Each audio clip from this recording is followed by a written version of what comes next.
આજે આપણે વાત કરીશું થૂક એટલે કે સલાઈવા માટે. મોંમાં રહેલી લાળ, જેને આપણે એક સેકન્ડ પણ લાળ વગર રહી શકતા નથી, તે છતાં પણ આપણે તેને ઇગ્નોર કરીએ છીએ. એકચ્યુઅલીમાં સલાઈવા એટલે કે લાળ એ એક ખૂબ જ ઇમ્પોર્ટન્ટ પ્રોટેક્ટિવ ફ્લુઇડ છે બોડીનું, જેના વગર આપણે જીવી શકીએ એમ જ નથી. કોઈ પણ જીવ ઓર હ્યુમન બિંગ સલાઈવા એટલે કે લાળ વગર જીવી શકતું નથી. સાયલેન્ટ હીરો છે એ. ખાલી સલાઈવા એ માત્ર એક ક્લિયર ફ્લુઇડ છે, ક્લિયર લિક્વિડ છે, વોટર છે, પણ તેની અંદર ઘણા સબસ્ટન્સીસ છે કે જે તમારા બોડીની અને ઓરલ હેલ્થને મેન્ટેન કરીએ છે. હવે આપણે સમજીએ કે તેનું મેઇન ફંક્શન શું છે.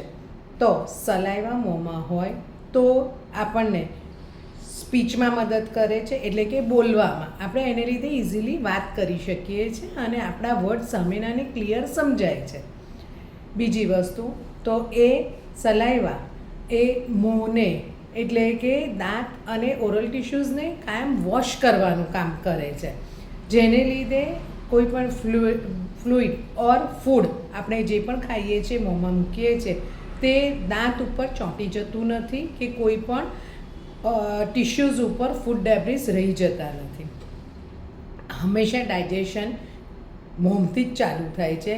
જ્યારે તમે ફૂડ કે લિક્વિડ કે કાંઈ પણ મોંમાં મૂકો તો મોં એટલે કે લાળ એની સાથે ભળી જાય છે અને એ સબસ્ટન્સને તે ડાયલ્યુટ કરવાનું કામ કરે છે. પર્ટિક્યુલર કાર્બોહાઈડ્રેટ્સ, ફેટ એ તો મોંમાંથી જ તેનું ડાયજેશન ચાલુ થાય છે, કારણ કે તેને માટેના જે જરૂરી એન્ઝાઇમ્સ હોય છે તે આપણા મોંમાં જ રહેલા હોય છે.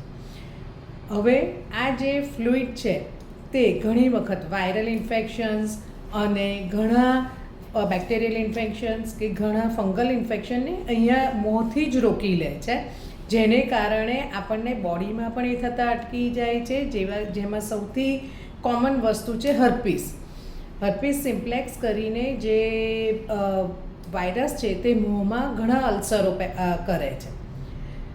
આ થૂક આપણને ડાયજેશનની સાથે સ્વોલોઈંગ અને ચ્યુઇંગમાં પણ મદદ કરે છે, જેને લીધે આપણે ફૂડને ચ્યુ કરી શકીએ છીએ અને ગળવામાં પણ મદદ થાય છે. જ્યારે સલાઈવા એટલે કે થૂક, લાળ જ્યારે ફૂડની સાથે મિક્સ થાય છે, તે ફૂડને ડાયલ્યુટ કરે છે અને મેલ્ટ કરે છે, ત્યારે આપણને તેના જે ટેસ્ટ છે તે ટેસ્ટ બડ સુધી પહોંચી અને રેકગ્નાઇઝ થાય છે. ઘણી વખત જે સલાઈવા છે તે ઇમ્યુનોલોજીને બી બૂસ્ટઅપ કરવાનું કામ કરે છે અને તેને લીધે પણ આપણા બોડીની ઇમ્યુનિટી બૂસ્ટઅપ થાય છે.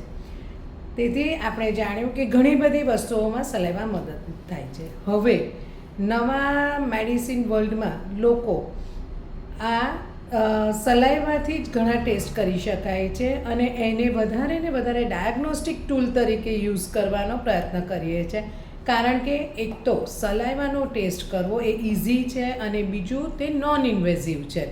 તેને કારણે આપણે ઘણી વખત ઘણા તેના સલાઈવાના જેવા કે પીએચ ઉપરથી એસિડિક છે કે બેઝિક છે, તેમાં કયા ફંગસ, કયા વાયરસ અને કયા બેક્ટેરિયાઝ રહેલા છે, તેમાં બીજા કયા સબસ્ટન્સીસ છે અને એન્ઝાઇમ્સ કયા છે, તેની ઉપરથી આપણને ઘણી જાણકારી મળે છે, જેથી આપણે બીજી રોગો થવા પહેલાં તેના વિશે આપણે જાણી અને તેને રોકી શકીએ.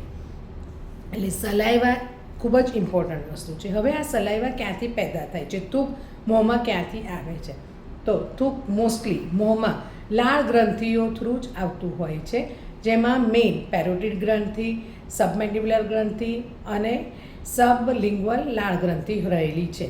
તે સિવાય પણ ઘણી નાની નાની લાળ ગ્રંથિઓ મોંમાં આવેલી હોય છે. આખા થ્રુઆઉટ ધ મોંમાં હોય છે. હવે આપણે જાણીએ તો સલાઈવા એટલે કે થૂકનું પીએચ, એ પીએચ લગભગ 6.7થી 7.4 હોવું જોઈએ, જે આપણે મેન્ટેન થાય તો તમને ઘણી સારી ઓરલ હેલ્થ અને બોડીની હેલ્થ રહી શકે. હવે એક જુદી વસ્તુ, હવે એક બીજી વસ્તુ જેવી કે શુગર.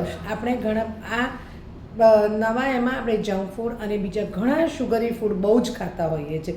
શુગર ખાવાને કારણે હંમેશા તમારા સલાઈવામાં એસિડ પ્રોડક્શન વધી જાય છે, પણ એસિડ પ્રોડક્શનની સાથે તે એસિડ આપણા બોડીની અંદર જાય તે એટલે કે સ્ટમકના અંદર જાય તે પહેલાં જ આપણી સલાઈવામાં રહેલા બાયકાર્બોનેટ અને ફોસ્ફેટ આયનને કારણે સલાઈવા આ એસિડને ડાયલ્યુટ કરી કાઢે છે, જેથી આપણે સિવિયર એસિડિટી કે અલ્સરથી બચી શકીએ.